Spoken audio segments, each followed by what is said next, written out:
안녕하세요, 핑플릭스입니다. 이 셀프 드라이빙 하면요, 우리는 일반적인 자가용이나 혹은 이 로봇 택시를 생각 많이 하실 텐데요. 가장 먼저 이 자율주행 기술이 적용될 분야는 이런 것들이 아니고요, 이 화물차 시장이라고 해요. 왜냐하면 이 가장 큰 이유는 이게 더 적용하기 쉽기 때문인데요. 도심을 운전해 보신 분은 알겠지만 도심 운전은 너무 복잡하고요, 또 돌발 상황도 많이 발생하고요, 좀 이상한 인간들이 많아서 이게 좀 상용화가 진짜 쉽지가 않아요. 근데 이제 외곽의 한적한 도로나 이런 고속도로, 이쪽은 자율주행을 훨씬 구현하기 쉽죠. 코로나가 장기화되면서 이런 트럭, 화물차 자율주행 그 개발의 필요성이요, 더 커지고 있는데요. 왜냐하면 이 트럭 운전사가 부족한 상황이에요. 특히 이제 미국과 유럽 등의 선진국에서 발생하는 이런 운전사의 부족 현상은요, 이게 코로나 때문에 생긴 일시적인 현상이 아니고요, 이 굉장히 인구 구조적인 문제로 이 장기적으로 계속 더 심해지고 있어요. 그래서 운전사가 부족하다 보니까 더 이 트럭, 이 화물차 시장의 자율주행에 대한 기술 개발의 수요가 계속 커지고 있죠. 그래서 택시나 자가용과 달리 사회적인 이제 반발도 훨씬 덜하기 때문에 상용화에도 좀 긍정적이에요. 만약에 택시가 다 그냥 자율주행 로봇으로 바뀐다고 하면요, 이 기사들의 반발이 엄청나겠죠. 또 혹은 뭐 미국 같은 경우는 우버 라이더 같은 반발이 엄청날 텐데, 화물차는 아무래도 조금 이게 덜한 거예요. 또 이 화물차 이 물류 시장과 이 자율주행이 궁합이 훨씬 잘 맞는 게요, 이 택시나 이런 자가용은 이게 좀 불분명해요. 어떤 그 목적지나 혹은 이 대상 같은 게 이게 좀 불규칙적이잖아요. 근데 화물차는 이건 월간 계획이 다 있기 때문에 어느 정도 이 상용화 되었을 때 실제적인 이익을 내거나 이 현실화가 훨씬 수월한 거죠. 미국을 보면은 LA에서 뉴욕까지 40시간이 넘죠. 이거를 인간 운전자가 운전하면요, 이 4일이나 걸리는 거예요. 근데 자율주행 AI로 운전하면은 이틀도 안 걸리죠. 뭐 중국도 뭐 땅이 넓으니 만만치 않고요. 유럽도 이 국가 간의 이동이 많기 때문에 자율주행이 되었을 때 화물차 시장에 이 아낄 수 있는 뭐 인건비나 뭐 운전자가 차지하는 뭐 식비, 숙박비 등의 이 경비를 절감하는 이 경제적 효율성은 우리가 누구나 알 수 있을 정도로 이제 뛰어난 거죠. 그리고 코로나 이후에 이 이커머스, 전자상거래 시장이 엄청나게 성장하고 있기 때문에요, 이 같이 전 세계 이 택배나 이 물류, 화물 배송량도 같이 폭증하고 있어요. 당연히 화물차 자율주행에 대한 수요 또한 계속 커지고 있죠. 실제로 최근에 이 자율주행 관련 연구에 이 투자 그 금액을 보면 알 수 있는데요, 이 상용차나 혹은 이 택시, 자가용 이쪽에 대한 투자보다 오히려 제가 말한 이 화물차, 이 물류 시장의 투자가요 더 커지고 있어요. 이 화물차 물류 시장에 대한 투자와 연구는 거의 지난 1년간 5배 증가했는데요. 이 500% 증가한 거죠. 근데 오히려 이 자가용 택시 분야는 마이너스 22%예요. 1년 동안 투자액이. 아직은 물론 이쪽이 투자액 절대적인 규모는 크지만 이 격차는 점점 줄어들고 있는 거죠. 제가 예전 삼성증권 리포트를 통해서 이 화물차 자율 시장에서 결국은 이 아마존이나 뭐 구글이나 테슬라 이 세 기업이 좀 돋보인다고 좀 얘기했지만, 제가 공부하면 할수록 정말 수많은 기업들이 여러 투자와 이 합종 연행을 하면서 거의 춘추전국 시대급의 이 경쟁이 이루어지고 있어요. 그래서 저는 오늘 화물차 자율주행 시장에서의 이 기술력이 어떤 게 있을지, 그리고 어떤 경쟁력과 어디에 투자해야 될지 등에서 좀 알아보려고 해요. 그 화물차 자율주행에 뭐 대단한 기술력이 필요하냐는 분도 있어요. 왜냐하면 지금도 이 간단한 크루즈 기능으로 이 고속도로의 주행은 별 불편함이 없거든요. 근데 이게 물론 기술력이 자가용보다 떨어지는 건 사실이지만 그래도 기술력이 중요하거든요. 첫 번째로는 그 안전성에 대한 기술력인데요. 이 화물차가 당연히 크잖아요. 한번 사고 나면 대형 사고죠. 그리고 되게 무거워요. 이 무게가 이 큰 화물차의 경우에는 이 수십 톤에 달하는데요. 이런 화물차는 이 브레이크를 밟았을 때 제동거리가요 거의 200m 이상이라고 해요. 그래서 브레이크를 밟아도 200m 앞에 쓰다 보니까 이 앞에서 무슨 일이 일어나는지 정확히 감지하고요, 여기에 대해 즉각 반응할 수 있어야 돼요. 근데 지금의 이 라이더 장비의 감지 거리가요, 이게 200m 수준이라고 하니까요, 이게 앞으로 좀 더 기술 개발이 필요하죠. 그리고 이런 센서로 이 앞에 뭐가 있는지 무슨 일이 일어나는지 파악하고요, 여기서 바로 이제 판단을 해서 이제 반응할 수 있는 이 AI, 인공지능 능력 또한, 이 기술 또한 중요하겠죠. 그리고 이제 이 화물차, 이 물류 시장에서는 24시간 운전하는 게 핵심 포인트거든요. 그러다 보니까 이제 그 야간 운전도 많이 발생해요. 그 야간에도 좀 안전하게 운전할 수 있는 이런 기술 또한 중요하겠죠. 두 번째로 이 화물차 자율주행은 이 경제성이 정말 중요해요. 왜냐하면 이게 다 돈이거든요, 돈. 이 자율주행이 되면 물론 인건비는 줄어들겠죠. 하지만 이것 말고도 이제 연료를 최소화시켜서 최대의 거리를 갈 수 있는 이 효율성이 정말 중요해져요.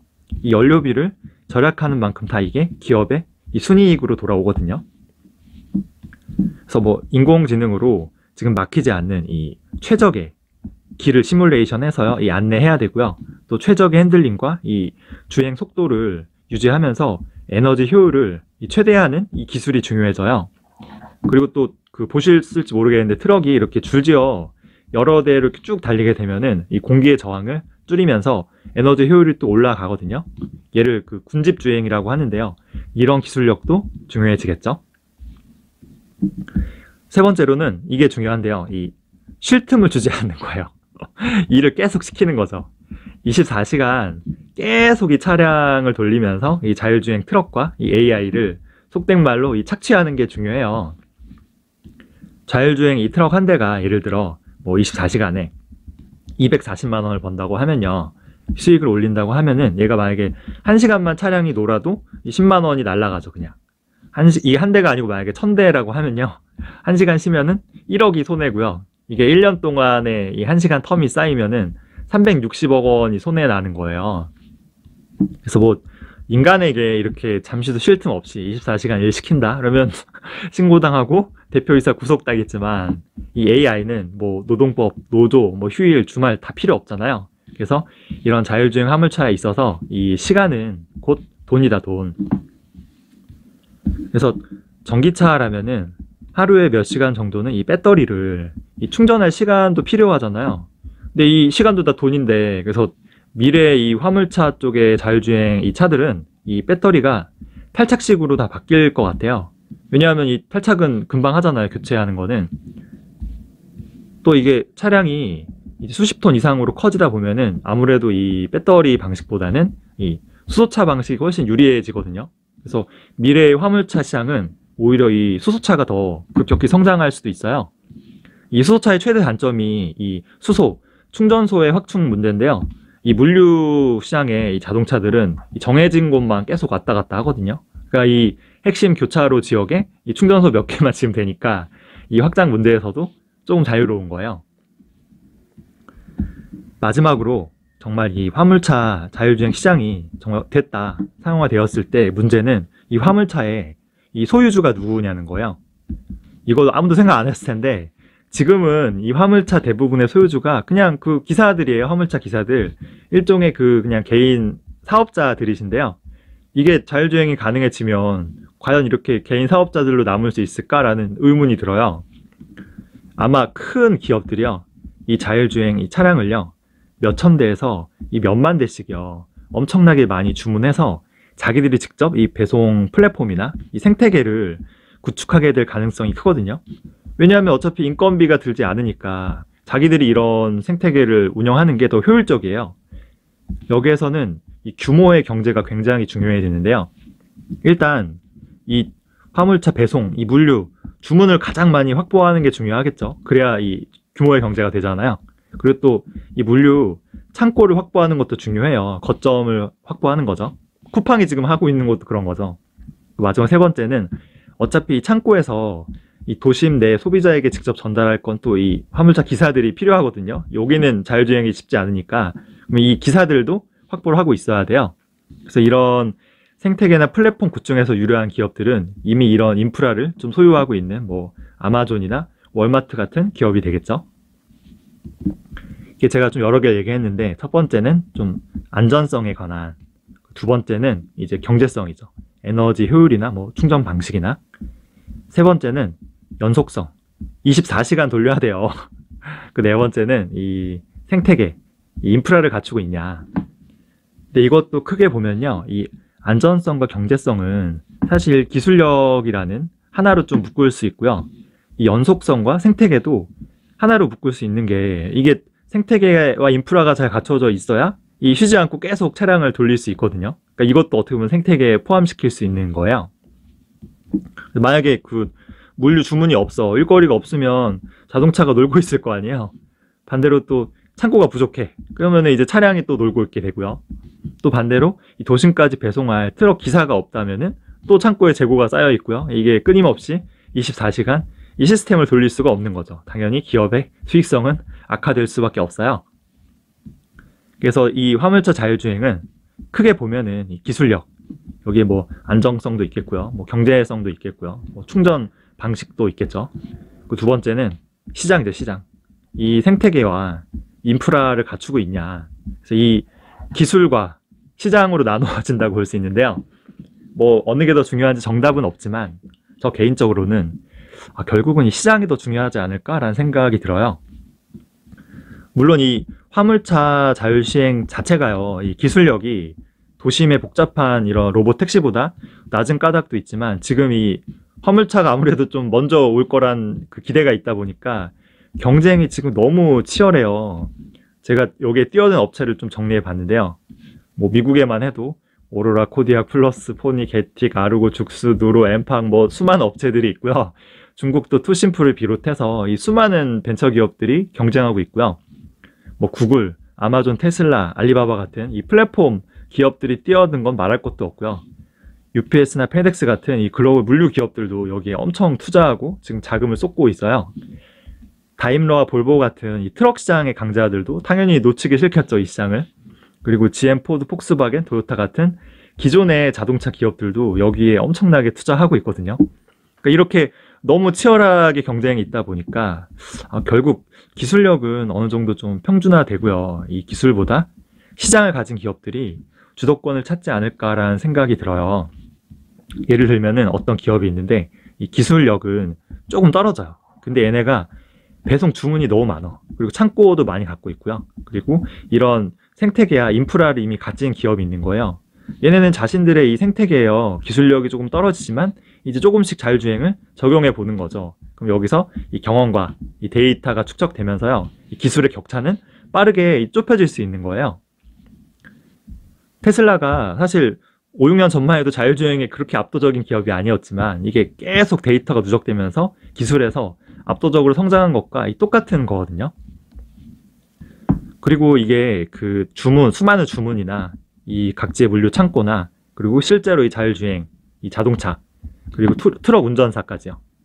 이런 모든 인프라를, 이거를 정말 효율적으로 이 매치시켜서요, 이 생태계가 원활히 돌아가게끔 하는, 이거 배분하는 게 다 인공지능으로 해야 되거든요. 이 지역, 시간, 주문량 모든 걸 다 컨트롤 해야 되잖아요.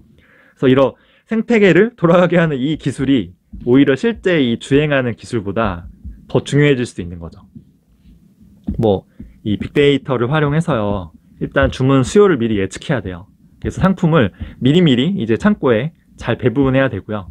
이 자율주행 트럭이 놀지 않게끔, 창고에 이 재고가 쌓이지 않게끔, 트럭 운전사들이 효율적으로 이 배송을 할 수 있게끔 잘 시스템을 유지하는 이런 기술이, 이런 기술력을 갖춘, 이 생태계를 갖춘 기업이 결국 좀 더 우위를 점하지 않겠나. 그래서 이런 생태계 없이 단지 그냥 기술만 갖고 있는 기업은 좀 이런 기업들에 종속되거나 좀 큰 마진을 남기기는 쉽지 않을지도 모르겠어요. 그 아마존을 제 예를 들면요, 아마존이 작년에 이 배송비로 지출한 금액이요, 이 매출액의 거의 16%거든요. 엄청나죠. 근데 이게 매출액 대비 배송비가 계속 상승하고 있어요.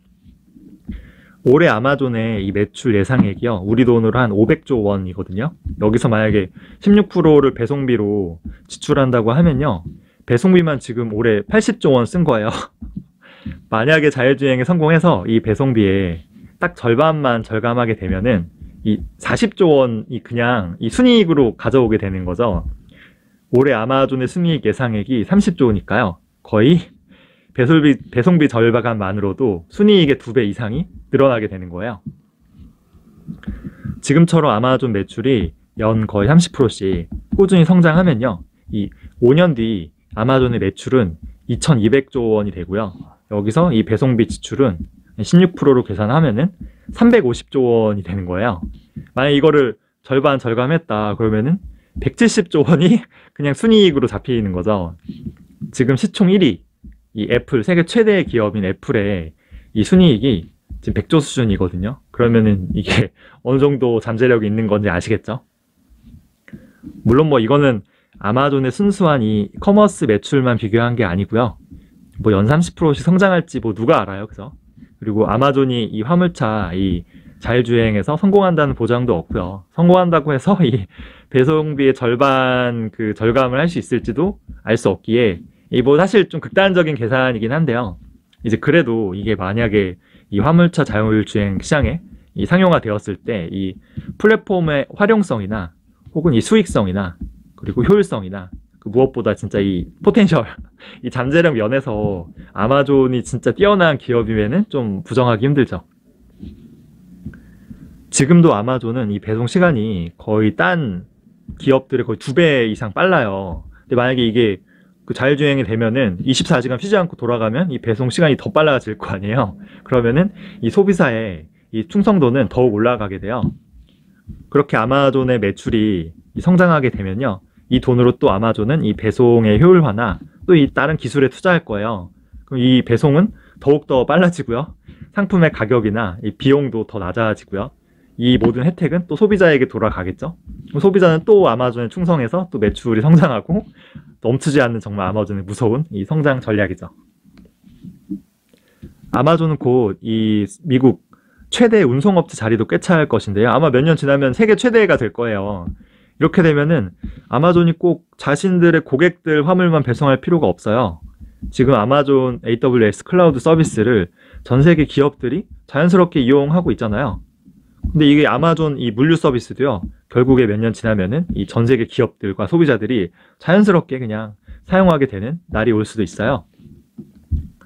그래서 아마존은 실제로 이 제3자 물류 서비스라고요. 이 꼭 자기 고객이 아니더라도 이 물류 서비스를 해주고 있는데요. 이게 엄청 늘어나고 있어요. 그래서 엄청 성장 중인 이런 주문량과 배송량 그리고 이런 빅데이터를 기반으로 엄청 기술에 투자하는 아마존이 미래에 이 물류 서비스만으로도 엄청난 이익을 낼 수 있는 좀 잠재력이 있는 그런 기업이죠.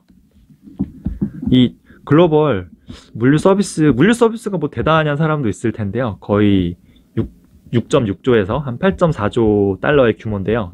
이 감이 잘 안 오시죠? 이게 자동차 연간 신규 판매액이 1.8조 달러거든요. 그러니까 자동차 시장의 거의 4배라 보시면 되고요. 그리고 우리가 정말 공부 많이 하는 반도체 글로벌 전체 시장이 이 5천억 달러밖에 안 돼요. 물류 서비스는 반도체 시장의 15배 되는 어마무시한 시장이에요.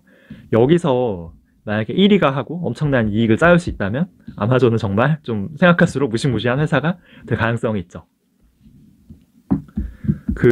이 화물차 결국 자율주행 시장에서요. 결국 저는 뭐 제 개인적인 생각이지만 기술보다 시장이 좀 더 우위에 있다고 하면요. 이 중국도요. 결국은 이 이커머스 1위 기업들이 뭐 알리바바죠. 얘가 좀 유리하지 않을까라는 생각도 드는데요. 이 알리바바는 아마존과 달리 이 상품의 직매입이 거의 없어요. 즉 아마존은 자기가 물건 사고 배송까지 다 하는데 알리바바는 가운데서 중개만 할 뿐 이게 뭐 주도적으로 이 배송에 관여하거나 책임지지 않거든요. 뭐 이런 여러 중국의 이 택배 회사들을요 좀 묶어서 차이니아오라는 이 플랫폼을 만들긴 했지만 아무래도 이게 좀 너무 좀 분산되어 있다 보니까 화물차 자율주행 이 생태계를 만드는 게 중요한데 여기에 있어서는 아마존보다는 좀 불리한 게 사실이고요. 오히려 이 2인자 이 진동닷컴이 알리바바보다 조금 더 잘할 수도 있을 것 같아요. 얘네는 직접 물건을 사고 파는 이 직매입 비중이 굉장히 높거든요. 또 이 진동 로지스틱스라는 이 자회사를 따로 상장시키고요. 꼭 이 진동 고객이 아니더라도 이 제3자 배송을 늘리는 등 이 물류 사업에 조금 더 공격적으로 좀 투자하는 모습이에요. 물론 뭐 이 투자 규모에 있어서 알리와 진동이 거의 3배 차이이기 때문에요.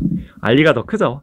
장기적으로 얘네가 유리할 수도 있겠지만 이게 중국은 미국과 달리 한 기업이 좀 독점하면서 좀 우위를 정하는 거는 좀 쉽지 않고 좀 경쟁이 좀 치열하지 않을까라는 생각이 듭니다. 사실 이 화물차 자율주행 시장도요. 이게 뭐 언제 상용화가 될지 예측하는 건 쉽지 않아요. 뭐 한 10년 지나도 안 될 가능성도 사실 있어요. 근데 한 가지 확실한 거는 이 화물차 쪽의 자율주행이요, 우리가 흔히 생각하는 로보택시나 이 자가용의 자율주행 시장보다는 더 빠르다는 거예요. 뭐 자율주행 된다는 말이 진짜 한 5, 6년 전부터 많았는데요. 아무리 생각해도 일반 그냥 우리가 생각하는 로보택시는 이게 기술을 떠나서요, 이게 사회적인 문제, 윤리적인 문제, 일자리도 많이 걸려 있고요. 또 이 규제의 장벽을 넘기가 쉽지가 않을 것 같아요. 그래서 화물차 자율주행 시장에 대한 베팅은 어찌 보면은 이 자율주행 투자 관련해서는 가장 현실적인 선택이 아닐까 싶기도 합니다. 뭐 최근에 이 투자 흐름을 보면 아까 뭐 5배 늘어났다고 했잖아요. 이 시장이 좀 잘 알 수 있겠죠. 저는 이 시장에서 이 기술력보다 오히려 이 시장을 좀 더 좋게 본다고 했지만요, 이게 뭐 미래는 아무도 알 수가 없죠. 반대로 이 압도적인 기술을 가진 회사 앞에 이 생태계를 가진 기업들이 뭐 무릎을 꿇을 수도 있어요. 모르죠. 이 확신이 없다면요, 좀 웃긴 얘기긴 한데, 뭐 제가 늘 하는 말이 골드러시보다는 이 청바지 기업이 돈을 많이 버니 여기에 투자하자, 이거는 바로 이 반도체 회사죠. 왜냐하면 이 화물차 자율주행에 들어가는 이 트럭에도 결국은 이 고성능 이 반도체 칩이 많이 필요하거든요. 지구상의 이 수많은 이 트럭들이요, 모두 이 자율주행 트럭이 되면은 이 안에 칩이 엄청 많이 필요하겠죠. 또 지금 이커머스 시장이 워낙 성장하고 있기 때문에요, 이 화물 배송량도 계속 늘어나게 되고요. 당연히 이 칩 수요도 커지겠죠. 그리고 이 워낙 시장의 경쟁이 치열하기 때문에요, 좀 자율주행 트럭이 상용화되면은 이거를 좀 주문을 좀 많이 할 것 같아요. 폭증하겠죠. 그럼 칩도 당연히 수요가 폭증하고요. 중요한 게 진짜 이게 상용화돼서 24시간 정말 트럭이 돌아다니는 그런 시대가 오면요, 예전에 트럭은 한 번 사면 뭐 10년, 뭐 많게는 20년까지 계속 탔잖아요. 이게 타긴 타지만 이 트럭이 있으면은 이 안에 있는 이 핵심 반도체 칩, 얘만 한 2, 3년에 한 번씩 이 교체하는 시대가 올 수도 있어요. 더 효율적인 전력에 더 효율적인 자율주행 칩셋으로. 옛날에 데스크탑 컴퓨터에 이 CPU나 램을 좀 부품을 교체할 수 있었는데요, 얘랑 비슷한 개념으로 가게 되는 거죠. 그러면 당연히 칩 수요는 주기적으로 계속 폭발하겠죠. 이 수많은 화물차 자율주행에 뛰어든 스타트업과 대기업들이 서로 치열하게 경쟁하고 있지만요, 결국 여기서 이 고성능 반도체 칩을 직접 생산할 수 있는 기업은 하나도 없어요. 아주 소수가 생산하고 있잖아요. 그걸 기억해야 돼요. 뭐 어찌 보면 이 반도체 투자는요, 좀 만능 치트키일 수도 있어요. 안 들어가는 분야가 없다 보니까. 근데 이거는 주의하실 게 모두가 다 아는 내용이에요. 다 알고 있거든요. 그래서 여기서 좀 플러스 나는 알파의 수익률을 얻고 싶다고 하시는 분은 더 예측이 쉽지 않고요, 더 리스크가 큰 곳에 베팅하셔야겠죠. 세 줄 요약하면은 이 기술이 있고요, 뭐 안전성, 경제성, 뭐 충성 방식 등. 하지만 저는 이 시장을 좀 더 좋게 본다. 이 24시간 계속 쉬지 않고 차량이 돌아가게끔 생태계를 좀 유지하는, 그것도 어떻게 보면 크게 보면 기술이에요. 더 중요한 기술이 될 수 있죠. 그리고 이 화물차 자율주행에서는 이 시장이 더 중요하기 때문에 어떻게 보면 좀 이미 인프라를 가진 이커머스 기업이 굉장히 유리할 수밖에 없다. 그리고 확신이 없다면은 이 치열한 경쟁 속에서 이 반도체 쪽에 투자하는 것도 방법이에요. 안전한 투자죠. 저는 개인적으로는 좀 파운드리를 좀 좋게 보고 있어요. 준비한 내용은 여기까지고요. 오늘 좀 길었네요. 궁금하신 내용 있으면 편하게 댓글로 남겨주세요.